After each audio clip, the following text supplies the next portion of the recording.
Assalamualaikum warahmatullahi wabarakatuh. Selamat pagi, hampir siang Bapak Ibu semua. Sesi kali ini adalah sesi terkait MBKM dan pendataannya. Pembicara pertama dari PT Sevima, beliau adalah Chief Technology Officer atau CTO dari Sevima, Bapak Mahendri Winata yang sudah hadir secara daring. Selamat pagi Pak Hendri. Selamat pagi, Pak. Mohon maaf agak sedikit terganggu jaringannya tadi. Oh iya. Ini di sini mungkin kita langsung memberikan kesempatan kepada Pak Hendri ya sebagai pembicara sesi pertama terkait strategi pendataan MBKM yang kompatibel dengan PD Dikti. Mungkin Baik. sekitar 30 menit Pak Mahendri. Siap, Pak. Ya, kami persilakan Pak Mahendri. Terima kasih. Baik, izin share screen lebih dahulu.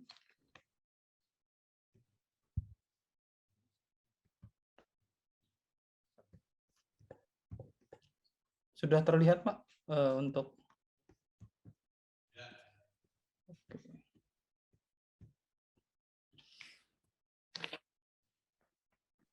ya, baik. Assalamualaikum warahmatullahi wabarakatuh. Jadi pagi ini kita mungkin lebih banyak diskusi ya terkait strategi kegiatan pendataan MBKM yang kompatibel dengan aplikasi PD Dikti. Ya, ini perkenalkan, saya Mahendri Winata, bisa dipanggil Hendri. Nah, ini sekarang saya menjabat sebagai Chief Technology Officer di PT Sentra Vidya Utama ya. Baik, mungkin langsung saja saya mulai. Ya, kita kalau berbicara terkait MBKM tidak terlepas dari Permendikbud ya, nomor 3 tahun 2020 terkait standar nasional pendidikan tinggi untuk mahasiswa ya.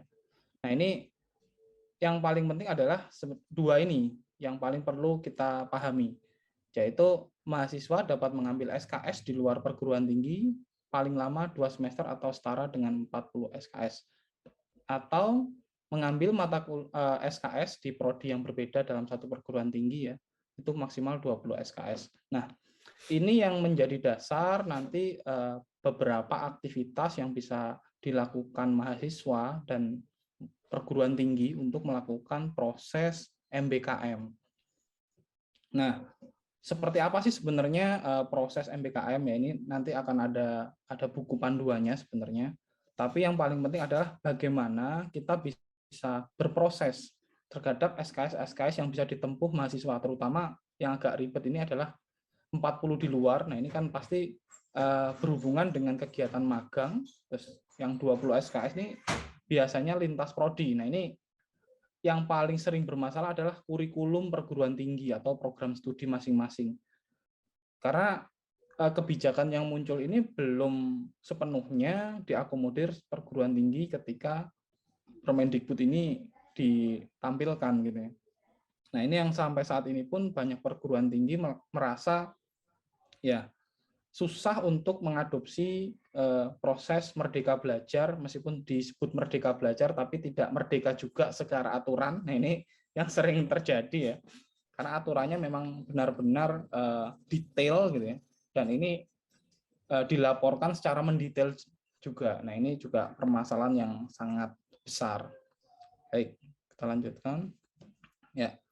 Kegiatan-kegiatan kampus Merdeka itu sebenarnya ada 8, tapi misalkan kita bicara kegiatan ini sebenarnya dibagi 2 ya, yaitu pertukaran pelajar dan kegiatan di luar proses perkuliahan, yaitu magang, asistensi mengajar, dan lainnya. Nah, ini tapi kita memang proses pembagiannya ini hanya 2, yaitu pertukaran pelajar dan magang. Nah, ini kadang bedanya sama double degree apa pertukaran pelajar. Nah, ini yang sering menjadi pertanyaan.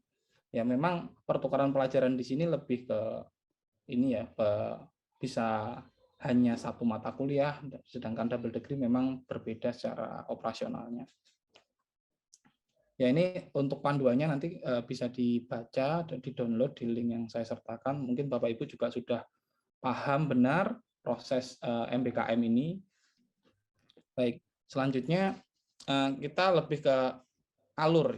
Jadi kalau kita ngomong tadi adalah aplikasi PD Dikti, sebenarnya Kampus Merdeka ini ada dua jalan yaitu pertukaran pelajar dan non pertukaran. Nah, sedangkan pertukaran pelajar ini bisa terjadi dalam internal ataupun eksternal. Nah, internal ini apa? Internal ini ya antar prodi dalam perguruan tinggi.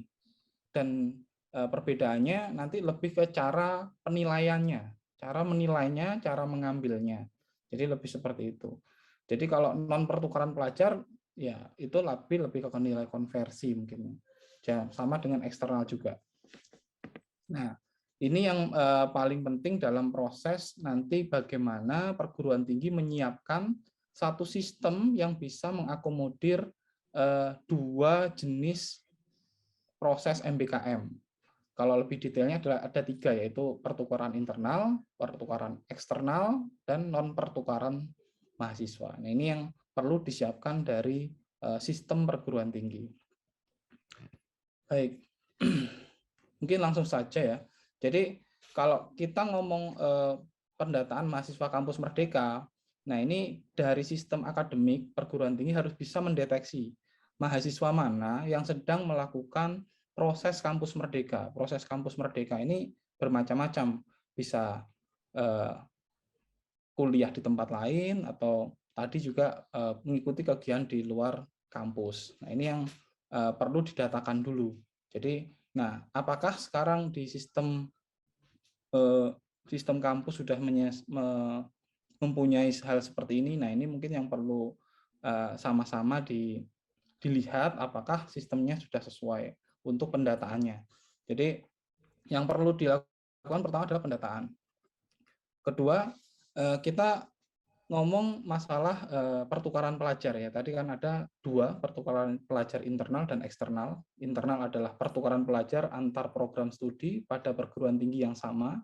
Eksternal adalah pertukaran pelajar dalam program studi yang sama pada perguruan tinggi yang berbeda. Nah, ini yang beda cara eksekusi di sistemnya ya. Karena hari ini ngomongnya lebih ke sistem bukan ke prosesnya. Jadi ini nanti di sistem pelaporan dan maupun operasional di perguruan tingginya cukup berbeda. Baik, saya lanjutkan. Ya, pertukaran pelajar internal ini memang didatakan seperti sama persis dengan proses mahasiswa mengambil KRS di perguruan tinggi. Sama persis. Jadi tidak ada bedanya. Bisa jadi nanti teknik elektro ngambil mata kuliah di teknik informatika. Nah, itu sangat diperbolehkan. Nah, sistemnya harus mengakomodir. Nah, hal-hal apa sih yang perlu disiapkan? Ya, pertama kita memang harus fokus pada aturan kurikulum yang dapat mengakomodir pengambilan mata kuliah di luar kurikulum mahasiswa. Nah, ini yang mungkin cukup kompleks ya, cukup kompleks dalam artian efeknya nanti adalah proses pengambilan KRS di luar kurikulum program studi dapat difasilitasi oleh pembimbing. Nah, ini apakah di sistem ini perlu penyesuaian? Pasti, karena ini akan berakibat juga nanti proses pengecekan atau proses validasi ketika lulus atau yudisium.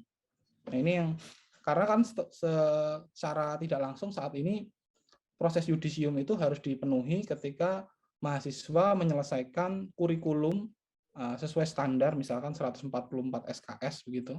Nah, dengan adanya tadi pertukaran pelajar internal, banyak mahasiswa dimungkinkan akan belajar di luar prodi. Nah, ini yang memang sampai saat ini cukup rumit ya, cukup rumit dalam artian butuh duduk bareng antar prodi untuk menentukan mata kuliah mana yang bisa diambil oleh mahasiswa di luar prodinya. Nah, ini yang cukup menyusahkan juga sebenarnya. Karena kalau kita ngomong mata kuliah misalkan mahasiswa ini semester akhir, nah itu misalkan dia tinggal skripsi mungkin lebih enak kalau dia ngambil mata kuliah itu ketika dia sudah memenuhi standar SKS. Nah, bagaimana jika mahasiswa ini belum memenuhi standar kelulusan tapi mengambil mata kuliah prodi lain? Nah, ini yang perlu disiapkan ya. Nah, Prosesnya biasanya memang secara standar difasilitasi dosen pembimbing akademik atau dosen wali. Artinya dosen wali ini punya peranan penting dalam proses pemilihan mata kuliah di luar prodinya. Yang biasanya kami lakukan adalah memberikan proses pengambilan mata kuliah ini kepada pembimbing akademik. Jadi yang mengambil KRS bukan lagi mahasiswa untuk KRS yang di luar prodinya. Ini yang mungkin perlu secara sistem juga disiapkan ke sana. Yang berikutnya, ya pertukaran pelajar eksternal. Nah, ini lebih clear sebenarnya daripada yang internal tadi. Kalau eksternal mungkin kita lebih ngomongnya ini adalah nilai konversi ya. Jadi misalkan di Trunojoyo informatika, nah mahasiswa ini kuliah di ITS begitu. Nah, misalkan mata kuliahnya sama itu kan bisa dikonversi atau minimal sejenis ya. Makanya kalau eksternal ini lebih mudah dalam prosesnya, tapi mungkin kendalanya adalah di sistemnya. Ini di sistemnya perlu disiapkan. Nah, apa aja hal yang perlu disiapkan? Ya, tetap tadi ya, aturan kelulusan memungkinkan MK pilihan yang diambil dulu luar kurikulum prodi ini tetap harus ada. Nah, yang paling penting adalah konversi nilai mahasiswa dapat dilakukan pada pertengahan masa studi mahasiswa. Nah, ini yang paling penting. Kenapa? Karena saat ini sistem di perguruan tinggi rata-rata adalah proses konversi nilai itu dilakukan di awal semester sebagai mahasiswa pindahan. Nah, kalau saat ini proses konversi ini bisa dilakukan di tengah semester. Misalkan semester 3, semester 5 dia ikut MBKM. Nah, itu bisa dinilai konversi. Nah, tapi masalahnya adalah batas SKS tetap mengikuti aturan PDDikti. Jadi tidak bisa SKS itu lebih. Nah, ini yang sedikit ribetnya. Kadang masalahnya adalah ketika kita ngomong perkuliahan, nah ini di luar sana bisa jadi kita adopsi, misalkan mereka kuliah di sana 3 SKS begitu ya, dalam satu mata kuliah ternyata di ekivalensi atau dikonversi menjadi 2 mata kuliah, yang mana 2 mata kuliah itu 2 SKS, yang artinya jadi 4 SKS. Nah, itu bisa menimbulkan melebihi batas SKS. Nah, ini yang perlu disiapkan. Artinya proses MBKM ini tidak semudah pelaksanaannya, karena di penerapan di sistemnya juga butuh cross check data secara detail. Khawatirnya data-data yang sudah mereka dapatkan di kampus yang berbeda tadi malah tidak bisa diakui secara utuh. Nah, ini yang jadi sedikit kendala. Oke. Nah ini kalau misalkan nih Universitas Trunojoyo menjadi kampus penyelenggara, nah ini memang salah satu poin adalah perkuliahan kampus Merdeka dilakukan secara daring. Nah ini poin yang sangat penting ketika sebagai kampus penyelenggara. Nah, proses belajar daring menggunakan LMS pastinya Learning Management System yang dapat mengakomodir perkuliahan pastinya. Kalau LMS pasti perkuliahan. Tapi yang karena kita ini terikat dengan aturan, artinya kita harus memenuhi administrasi dan proses pelaporan ke PDDikti. Nah, ini yang memang cukup jadi challenge sendiri ya. Nah, ini yang perlu dilakukan. Nah, kemudian proses monitoring, proses perkuliahan. Nah, ini yang sering terjadi saat ini kan ya hanya share materi atau link Zoom untuk join. Nah, ini gimana menjaga kualitas proses pembelajaran antar peserta yang berbeda dari perguruan tinggi masing-masing tadi. Nah, ini tantangan. Bagaimana perguruan tinggi menyiapkan satu sistem daring yang bisa melihat kualitas proses pembelajaran ini tetap maksimal. Nah, ini yang karena pasti nanti di akhir butuh report untuk evaluasi penyelenggaraan yang akan di-share ke masing-masing perguruan tinggi yang mengikuti kelas daring dari perguruan tinggi penyelenggara. Nah, ini yang sangat penting untuk dilakukan. Baik. Nah, ini yang kalau tadi adalah pertukaran pelajar, yang sekarang adalah non pertukaran pelajar. Nah, non pertukaran pelajar ini sebenarnya kalau misalkan kita ngomong pelaporan di PDDikti ini lebih seperti di form aktivitas mahasiswa, mungkin skripsi, KKN dan lain-lain. Nah, cuma perbedaannya dengan yang lalu-lalu, kegiatan magang dan lain-lain ini bisa jadi satu modal tersendiri buat mahasiswa untuk menggantikan mata kuliah di perguruan tinggi. Ya mungkin kalau sebelum ada MBKM, magang itu hanya dua bulan atau maksimal 3 bulan. Nah sekarang bisa jadi 1 semester. Nah ini yang artinya 1 semester ini menggantikan mata kuliah yang ditempuh mahasiswa itu tersendiri. Nah prosesnya seperti apa? Nah, ya ternyata setelah kita ngomong masalah tadi adalah masalah magang ini ternyata diakui juga sebagai SKS. Kalau dulu magang itu hanya sebuah kegiatan, sekarang ada penginputan juga SKS-nya. Misalkan saya dari informatika, magang di menjadi programmer. Nah ini ketika saya menjadi programmer ini bisa diekivalensi menjadi mata kuliah apa aja. Nah mata kuliah ini yang nanti akan menjadi SKS tempuh saya pada semester itu. Nah, permasalahannya adalah sama. Maksimal SKS yang bisa saya tempuh hanya 24. Jadi ini yang jadi satu konsentrasi tersendiri. Apalagi kalau mahasiswanya masih kuliah dan ikut magang. Bisa jadi SKS-nya bisa lebih dari 24. Nah, ini memaintain ini yang menjadi satu kesulitan tersendiri. Gitu. Nah, di dalam non pertukaran pelajar itu ada bobot dan kesetaraan penilaian. Nah, ini yang lebih ribet lagi daripada proses pertukaran pelajar, yaitu ada bentuk bebas free form dan bentuk terstruktur struktur form ya.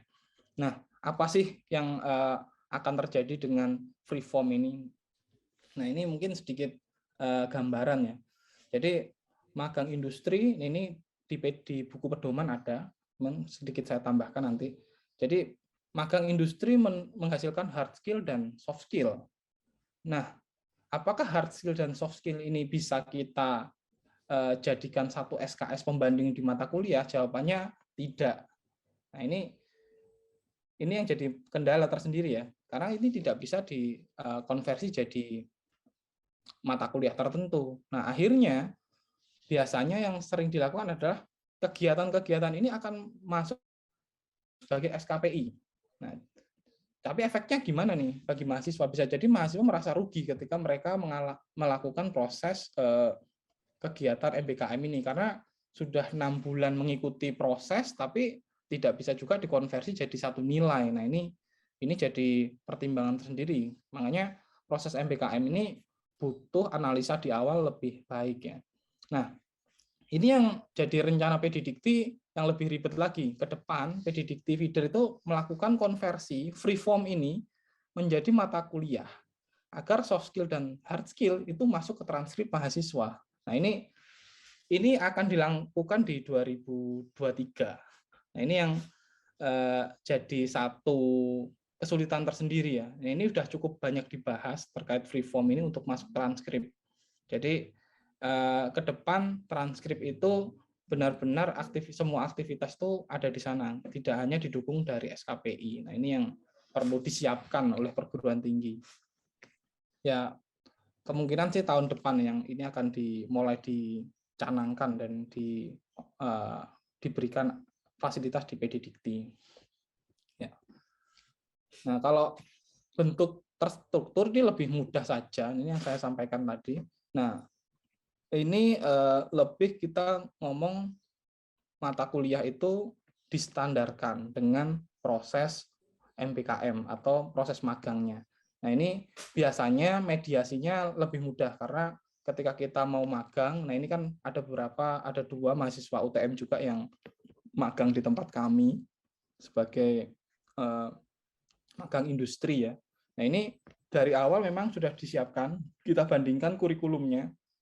Dengan kurikulum ini apa sih yang bisa difasilitasi oleh perguruan tinggi dan nanti ketika diproses magangnya nilai-nilai itu bisa didapatkan. Nah, itu memang di awal harus ada prosesnya ya. Sehingga ketika mahasiswa ini menyelesaikan proses kerja industrinya tidak terjadi melebihi aturan-aturan batas SKS. Nah, ini yang sering terjadi, batas SKS-nya melebihi. Jadi harapannya memang ketika kita magang 6 bulan itu tidak banyak proses perkuliahan, atau lebih fokus aja ke magangnya, tidak ada proses kuliah. Jadi memang proses ekivalensi atau nilai ini, ekivalensi nilai atau transfer nilai ini lebih jelas. Nah, cuman memang tantangannya dengan proses magang ini lebih baik karena mahasiswa juga dapat kompetensi yang baik, tapi kurikulumnya yang perlu adaptasi ya. Jadi adaptasi perguruan di prodi ini sangat penting, karena kalau kita memang fokus di tahun-tahun depan ini adalah ada program magang industri, perlu menempatkan proses magang industri itu pada semester yang tepat. Ini yang sering terjadi. Jadi banyak yang kemarin daftar magang industri, akhirnya kita tidak terima karena magangnya terlalu dini. Dini dalam artian bukan jumlah semesternya ya. Bisa jadi susunan mata kuliah di tiap semester ini terlalu bebas gitu ya, terlalu jauh. Artinya ketika mahasiswa itu magang, harapannya itu bisa cukup membantu dari segi industri, tapi kenyataannya kita malah harus mengajari mulai dari nol, karena memang pengalaman misalkan magangnya semester 5 atau 6.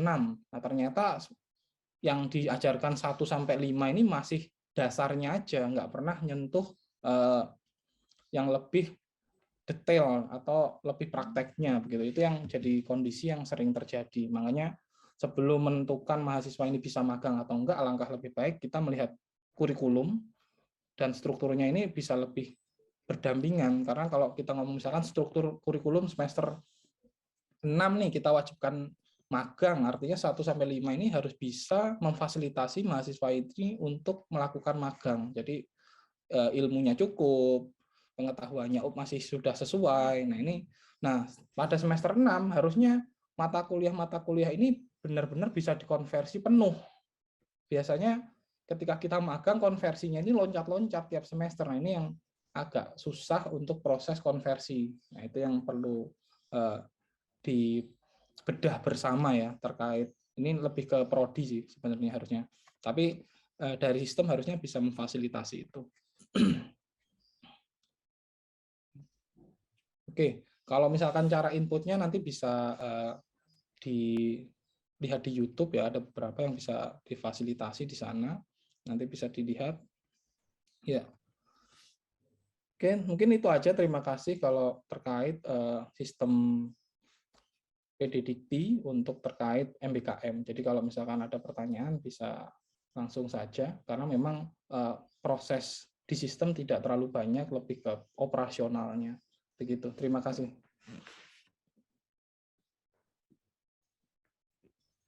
Terima kasih Pak Mahendri. Ya. Kalau dari yang disampaikan dari Pak Mahendri tadi, semuanya terkait PD Dikti, mungkin bisa sedikit saya simpulkan ya. Alur pendataan itu ada 2 kelompok besar untuk MBKM, ada pertukaran pelajar dan yang non pertukaran pelajar. Yang paling penting dalam pendataan MBKM pertama adalah kita harus bisa mendeteksi mahasiswa mana yang beraktivitas MBKM dan mana yang tidak, karena ini akan menjadi beban administratif ke depannya. Untuk yang pertukaran pelajar ya, yang harus disiapkan itu adalah aturan kurikulum dan aturan terkait yudisium, mungkin yang harus di bidang akademik siapkan. Ya. Termasuk juga sistemnya. Ya. Dan untuk yang eksternal ini, pertukaran pelajar eksternal, terutama yang eksternal butuh lebih banyak cross check terkait batas SKS yang ditetapkan oleh PD Dikti 24 SKS. Untuk yang non pertukaran pelajar, ya disampaikan tadi bahwa ke depan akan ada konversi dari bentuk free form ke mata kuliah, sehingga soft skill dan hard skill bisa masuk ke transkrip. Jadi ke depan akan ada mekanisme itu dari PD Dikti. Artinya sekarang masih belum ada. Kalaupun sekarang ada, mungkin ini ada di sistem internal kita sendiri nantinya.